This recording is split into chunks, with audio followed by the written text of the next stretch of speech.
Soyez les bienvenus dans notre troisième séance sur la loi et les prophètes. C'est votre frère, le pasteur bien l'enseignant, Salomon Kaning Alcé de l'émission L'œil de l'Église. Nous sommes en train de parler sur la parole de Dieu qui est la prophétie, ou bien les prophètes, qui est l'image d'Élie, le Tishbite. Je vous ai dit clairement, Élie représente tous les prophètes qui ont existé dans la Bible. Et les prophètes, c'est la prophétie, et la prophétie, c'est la parole de Dieu. Alors, nous avons défini la parole de Dieu comme étant l'expression d'une pensée. C'est-à-dire, la parole de l'homme, mais la parole de Dieu n'est rien d'autre que l'expression d'une pensée. Donc, si par exemple, tu vois un véhicule fabriqué, le véhicule avait déjà existé sous forme d'une pensée chez le fabricant, chez l'ingénieur. Il avait fait une conception dans sa pensée que je vais inventer une automobile qui va marcher par ses propres moyens. Il avait fait cette conception-là, c'est-à-dire le véhicule n'a pas existé le jour qu'il a fabriqué physiquement, mais ce véhicule, cette automobile avait existé sous forme d'une pensée en lui. Là aussi, si on peut trouver aujourd'hui un appareil, un avion, l'avion n'a pas existé le jour qu'on a matérialisé ça, le jour de sa fabrication physique, non. L'avion avait déjà existé, mais sous forme d'une pensée. Le fabricant avait fait une conception. Il a eu une pensée de fabriquer un avion. Comme l'avion avait déjà existé sous forme de la pensée chez le fabricant, c'est-à-dire l'avion avait existé avant sa fabrication. C'est pourquoi là, je voudrais vous faire comprendre afin que vous ayez la facilité pour comprendre la parole de Dieu et la création. Comme je disais, toutes choses avaient existé sous forme de la pensée dans l'éternel. Avant que Dieu crée l'univers, l'univers avait déjà existé sous forme d'une pensée à l'éternel Dieu. Avant que Dieu puisse créer l'homme, l'homme avait déjà existé sous forme d'une pensée. Maintenant, quand Dieu a commencé à faire sortir la parole, que la terre soit, maintenant, ça devient maintenant logos, c'est-à-dire quoi? Dieu prend l'expression de sa pensée, il fait sortir ça à l'extérieur. Ça devient maintenant une parole, c'est-à-dire quoi?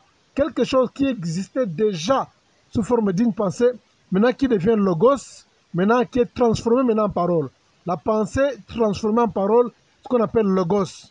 Vous comprenez? C'est pourquoi dans la Bible, s'il faut aller plus loin dans la Bible, dans 1 Pierre chapitre 20, la Bible parle sur la prédestination. La prédestination. La Bible parle sur la prédestination. Ça signifie quoi?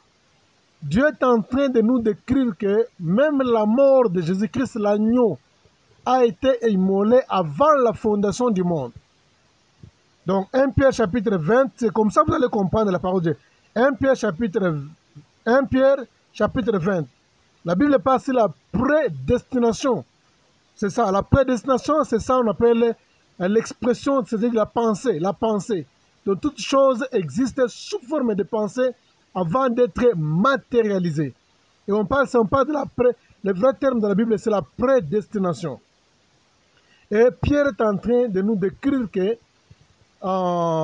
l'agneau a été immolé avant la fondation du monde. Donc avant que l'homme pêche, avant que l'homme soit créé, Jésus-Christ était déjà mort sur la croix. D'après ce verset ici, Christ n'est pas, c'est-à-dire le Seigneur n'est pas mort sur la croix 33 ans après sa naissance physique, mais selon 1 Pierre chapitre 20, la Bible dit que le Seigneur était mort sur la croix, l'agneau a été immolé avant la fondation de l'homme. C'est-à-dire quoi? Avant que Adam et Ève soient créés, l'agneau a été déjà immolé. C'est-à-dire quoi? Il était immolé sous forme d'une pensée. Quand Dieu avait créé, avant que Dieu crée l'homme, Dieu a fait une réunion avec lui-même. Comme Dieu est représenté sous 3 images. le Père, le Fils et le Saint-Esprit, Dieu a eu une réunion divine interne à lui-même. Et Dieu s'est dit que voilà, je vais créer l'homme. Maintenant, en cas où l'homme va pécher, qu'est-ce que je dois faire? Dieu, avant que Dieu puisse créer l'homme, Dieu avait eu une réunion interne divine. Lui seul, il était en réunion. Et quand il était en réunion seul, Dieu savait que non, quand il va créer l'homme, il va créer l'homme avec une volonté qui est souveraine. Dieu ne viole jamais la décision de l'homme. Dieu ne viole pas l'âme d'une personne.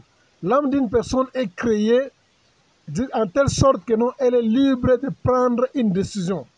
C'est pourquoi les jours que Adam et Ève avaient péché, Dieu n'a pas retenu leurs mains, Dieu n'a pas empêché leurs mains de manger, de mettre le fruit dans la bouche, ni même un ange de Dieu.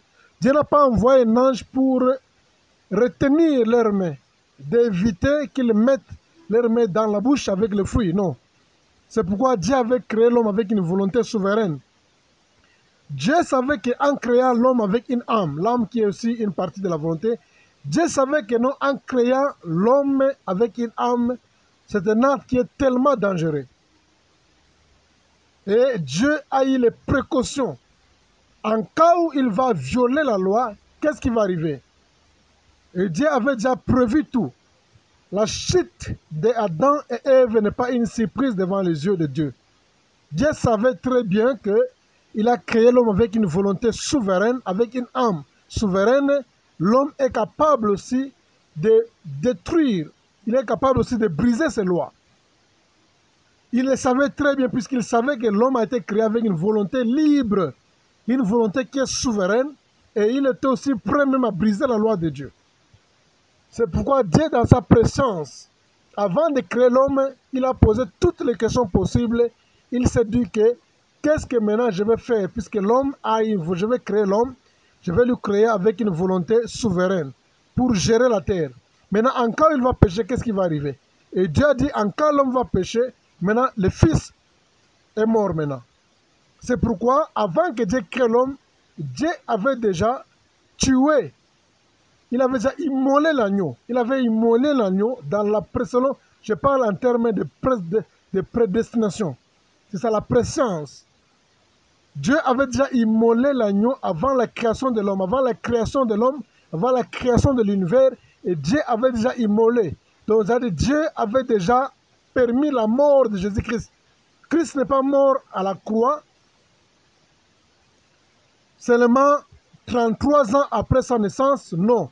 Christ est mort sur la croix même avant la création de l'homme. Comment il est mort? Il n'est pas mort sous forme physique, mais il est mort sous forme d'une pensée. Donc, selon Dieu, dans la pensée de Dieu, Dieu l'avait déjà tué dans sa pensée. Aïe, aïe, aïe, aïe. Vraiment, c'est tellement profond. Donc, dans la pensée de Dieu, Christ est déjà mort. C'est pourquoi nous sommes en train de parler sur la parole, la prophétie. Donc, on va revenir sur la loi, mais donnez-moi un peu du temps de vous parler sur la parole, la prophétie. Donc, le logos, l'expression de la pensée. Là, nous sommes en train de parler sur la pensée d'abord. Donc, Christ était mort dans la pensée de Dieu, il était déjà mort. C'est pourquoi, quand l'homme avait péché, ce n'était pas une surprise devant Dieu, puisque Dieu avait déjà prévu qu'il y a l'agneau, un agneau qui devrait être immolé, qui était déjà immolé. C'est pourquoi, devant l'Éternel Dieu, comment dirais-je, il est tellement sévère jusqu'à punir l'homme, même pas à partir des actes, même à partir de la pensée. Dieu est même capable de punir une personne, pas seulement par les actes, mais à partir des pensées, puisque Dieu connaît les dangers d'une pensée de l'homme. Je suis en train de parler sur la pensée qui n'est pas encore une parole. Quand ça devient une parole, ça devient le logos. Mais quand aussi longtemps, elle existe, la parole existe sous forme d'une pensée, je vous dis, c'est terrible. C'est pourquoi Christ n'est pas mort physiquement. Christ est mort physiquement après 33 ans de sa naissance physique. Mais spirituellement, il était mort dans la pensée de Dieu, c'est-à-dire quoi? Avant la création de l'homme, avant le fondement du monde, avant la création de l'univers, Dieu l'avait déjà immolé. Parce que Dieu savait que j'ai créé l'homme avec une volonté souveraine et dès qu'il va pécher, et Dieu a dit que non, fils, toi tu es mort maintenant. Tu es mort maintenant même. Avant qu'on crée l'homme, toi tu meurs déjà avant. C'est-à-dire, Christ était mort avant que l'homme puisse, sur que l'homme soit créé. C'est comme ça, il est mort dans la pensée de Dieu. C'est pourquoi quand Paul est en train de parler sur le terme de la prédestination, c'est-à-dire quoi? L'agneau qui a été immolé avant la fondation du monde, dans la présence de Dieu, il voulait seulement nous décrire quel est le danger de la pensée de l'homme. Donc, un homme de Dieu, un enfant de Dieu, doit contrôler bien sa pensée, puisqu'il y a des actes aussi que Dieu peut punir seulement à partir... Non, il y a des choses que Dieu peut punir à partir des pensées, mais pas seulement à partir des actes. S'il y a des gens qui pensent que Dieu peut punir seulement par les actes, ils se trompent beaucoup. C'est pourquoi je disais que cette séance, c'est parmi les séances les plus importantes dans l'histoire de la Bible. Dieu ne punit pas seulement les actes, mais Dieu punit aussi les pensées, puisqu'il connaît la puissance, le pouvoir et l'autorité de la pensée. Quand la Bible nous interdit sur la convoitise c'est un péché mais qui existe sous forme d'une pensée. La convoitise, c'est un péché pas matériel, le péché qui est invisible, le péché qui existe sous forme de pensée. C'est-à-dire, Dieu condamne même les pensées. Et dans le vrai terme, on appelle ça l'iniquité dans la Bible, l'iniquité. L'iniquité signifie quoi? Le péché sous forme invisible. Donc, quand le péché est encore dans le cœur de l'homme, quand le péché est au niveau de la pensée de l'homme, quand le péché est au niveau de la conception de l'homme, l'homme est en train de concevoir le péché. Il pense comment faire le mal. C'est-à-dire quoi? Il est en train déjà de pécher. Il a déjà péché. Devant Dieu, il a péché. Vous comprenez? Même Dieu, quand la Bible même condamne, même comment dirais-je, tu peux tuer une personne par une pensée.